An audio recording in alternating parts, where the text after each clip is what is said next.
Hi, I'm Kurt Mitchell. Welcome to the Nirvana tape. We have a lot to discuss. I want to get straight to it. Here's what we're going to do. I'm going to tune up by giving you an A or open fifth string, and then you tune yourself to my A, and then tune the rest of your guitar, and then come back and check and make sure we're in tune, and we'll proceed with the rest of the tape. There's a few tunings in this tape. There's one riff that's tuned standard. We're not going to get into that. And there's a few riffs that are tuned a whole step down. But for the most part, what happens with this particular tape is that we're tuned 1/2 step down from standard pitch. Okay, so here's what we're going to do. I'm going to give you an open A, open fifth string. You tune your A or open fifth string to mine. Check the tape, make sure we're in tune, and then we'll proceed. Or if you have a tuner, the better idea is to tune yourself 1/2 step down with your tuner, okay? Here we go, let's tune up.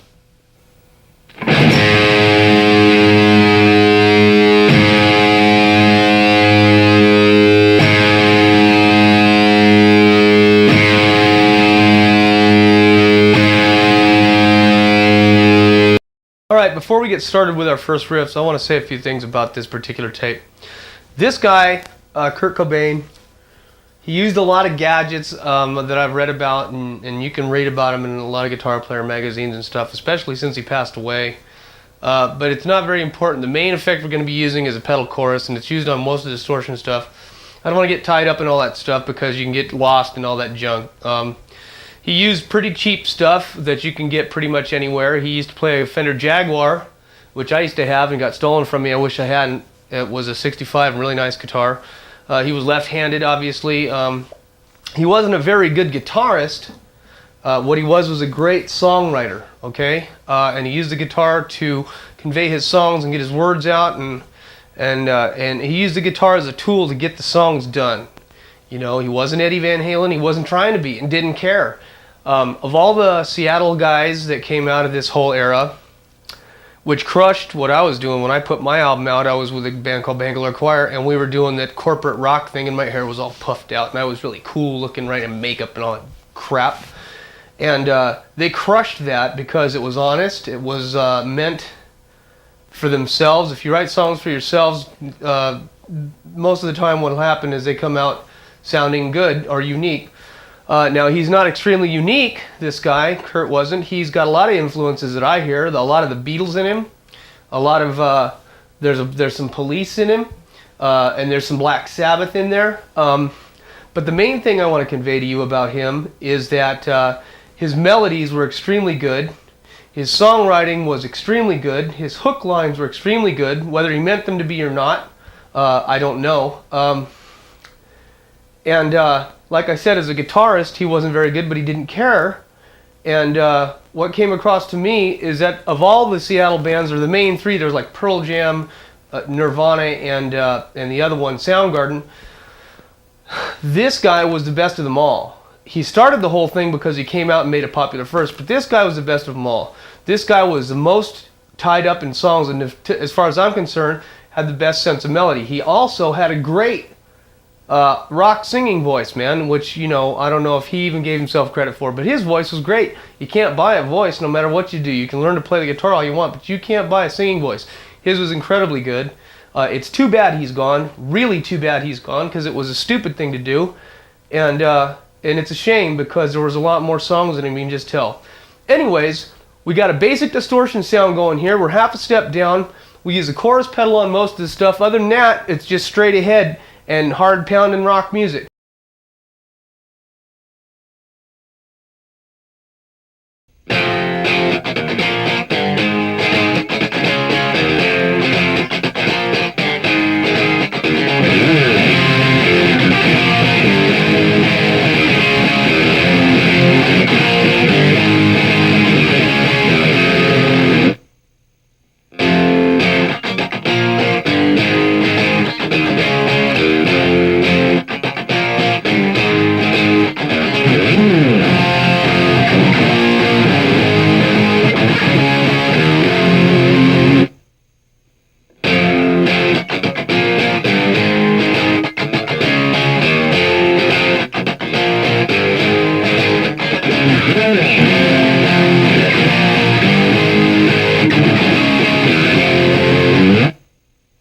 You'll notice that this one's clean to start with, and then it gets distorted. So we're using our volume knob to do that. And what seems to me to have occurred is that when they were in the studio, they did a clean track and then they did a distorted track. But what we're going to do is just crank our volume up. It's easy to do. If you have a good amp and a good distortion sound, you can either have a distortion pedal and click it on and off from clean to dirty, or you can have a good distortion sound that'll clean up easy for you. And then there's a lot of distortion in this. There's a lot of distortion in these riffs, and there's no mids in the amplifier too. Turn your mids if you want to get authentic sound. Turn the mids down.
A lot of chorus in this particular one. This is one I'm using. I picked it up so we could check it out. And it's an old thing, boy. I've had this thing since I was like 20, and that's a long time ago. But I got the depth turned way up, and I've got the rate turned kind of down, so it's sort of swirly sounding, right? And it sounds to me like he also had some effects in the studio going on this stuff too. So, anyways, and you can get these. This is not, if you're not going to use exactly one of these, there's a lot of chorus pedals out that do the same thing. All right, let's check it out.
we moved to a Strat here, and what's cool about that old Jaguar I was telling you about is I'd taken the pickups out of it, right? Because I put DiMarzios in it, right? Back when they were the thing to have. Not that they're not now. But I took my Jaguar pickups out of my guitar and I stowed them in all the junk that I keep when I fiddle with my guitars. And this is an old Strat. This is like a 69 or 70 or something like that. And I took and put the 2 Jaguar pickups in it. So it's got a Jaguar type of a pickup sound, but I mean, it sounds more like a Strat than anything, but it's just kind of cool that I have those old 65 pickups in this thing. But we're doing a Strat here, middle pickup, a whole step down, a whole step. So tune your guitar instead of a half step down, tune it regular. It's not detuned or anything, but a whole step down. Okay? Let's get on with it. This is 11.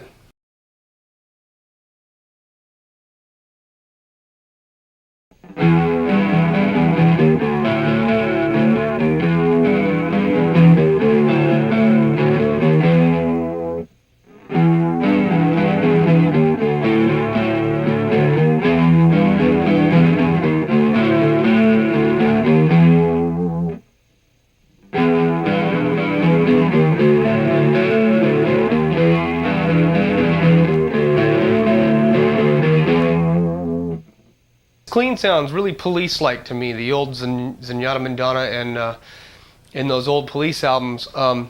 It's real clean and it's got a lot of chorus on it. So here we go. This is riff 12.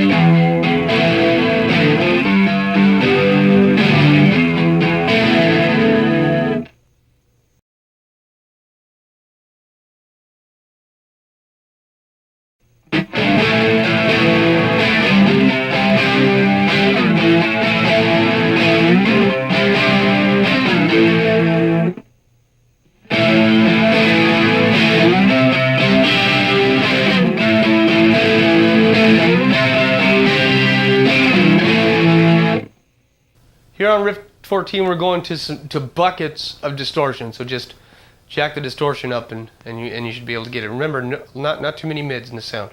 Riff 14.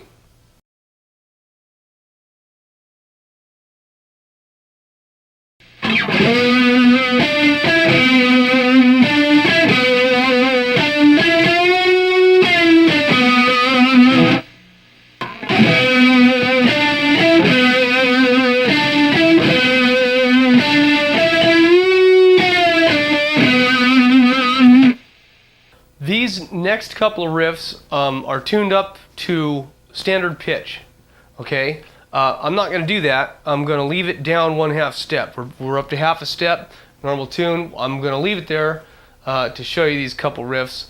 If you want to play along with the record, you're going to have to either tune your guitar up to normal pitch, or you can capo at the first fret and just shift everything up a 1/2 fret. It's kind of hard to do because it's hard to visualize because you get used to seeing the fret markers where they are. But it's a lot easier than tuning your guitar up and then tuning it back down to play along with the rest of the songs. So here's the next couple of riffs on the record in normal pitch, in standard pitch. I'm going to show them to you 1/2 step down.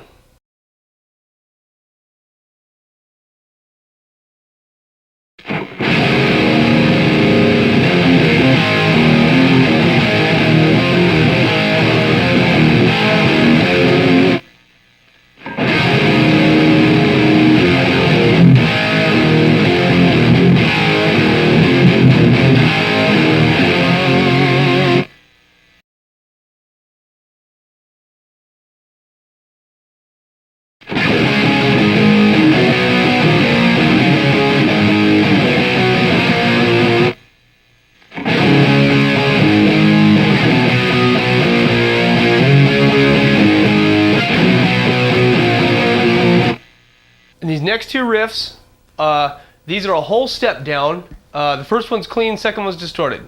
Whole step down. Here we go.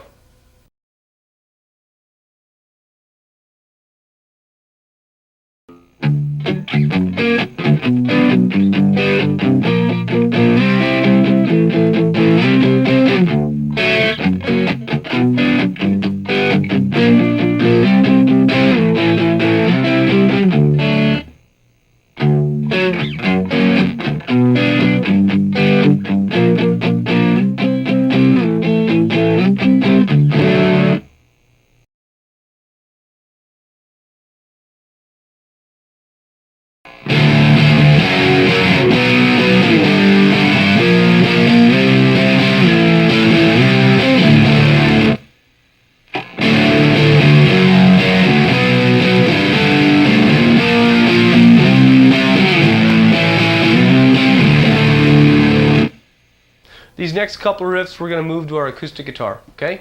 These are a whole step down also.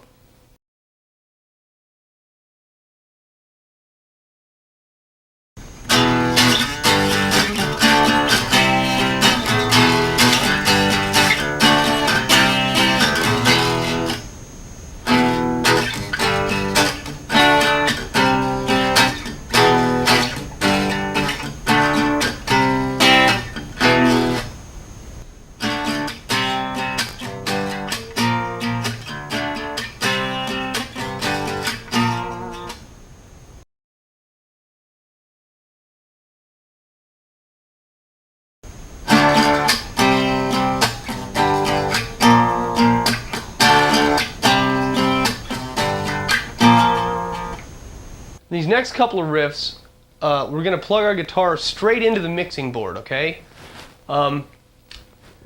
It's a really odd sound because the speaker moving with a microphone causes a sound, right? It's the reaction of the speaker and the microphone diaphragm and the mixer that cause it to sound like an amp. When you plug the guitar straight into the mixer, you take that out of the loop and it sounds very strange. You have to fiddle with it quite a bit to get it to sound right. So these next few riffs are going to be plugged straight into the board, and then we're going to use a distortion pedal to get some sound. And it's a pretty wild sound, so here's how it goes.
We're back to only being 1/2 step down.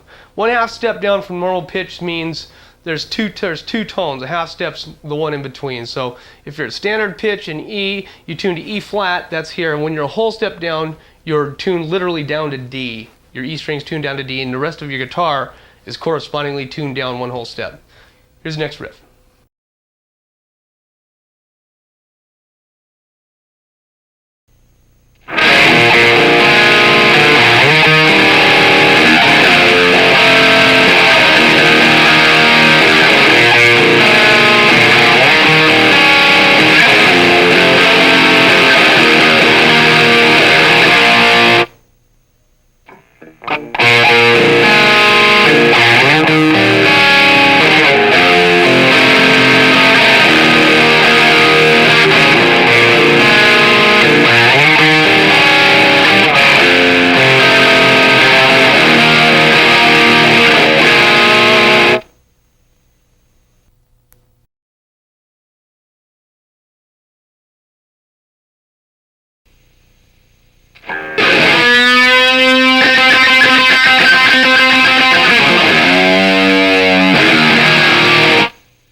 These next few riffs are in drop D. Some clean, some distorted. The first one's clean. The next one after that's distorted. Drop D means we're a half step down still. That's our standard pitch for the entire thing. And then we've taken our E string and tuned it down one whole step so that it matches your D. So if you play your 4th string and then you play your last string, your 6th string, they'll match in pitch, but they'll be an octave apart. Here we go.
Okay, we're bringing our drop D pitch back to E, but we're still a half step down. Okay, half step down, E, string, normal tuning. Our D is no longer dropped, or our E is no longer dropped. We back up to E. First riff's clean, next one's distorted. Okay, here's the next set of riffs.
here on riff 41, we're drop D, straight in the board, clean tone. This second album that he did, it seems to me that all the clean tones were straight into the board. It seems to me. Okay? But remember, chorus on most of it. Here we go.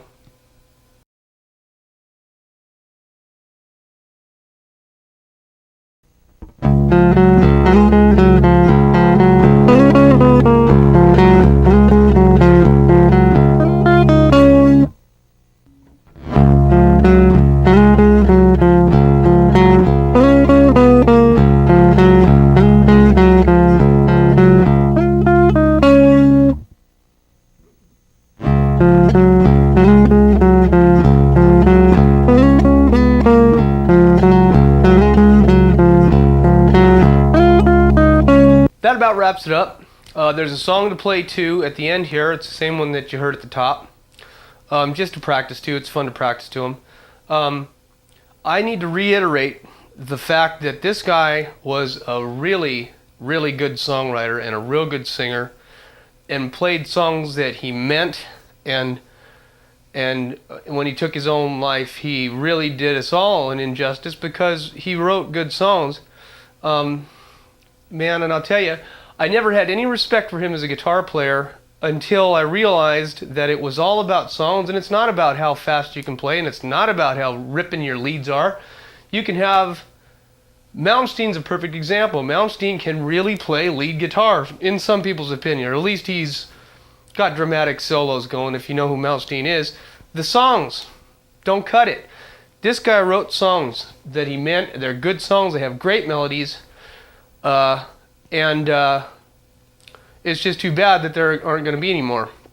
But anyways, I had fun doing this. I learned a lot, like I always do when I delve into these people.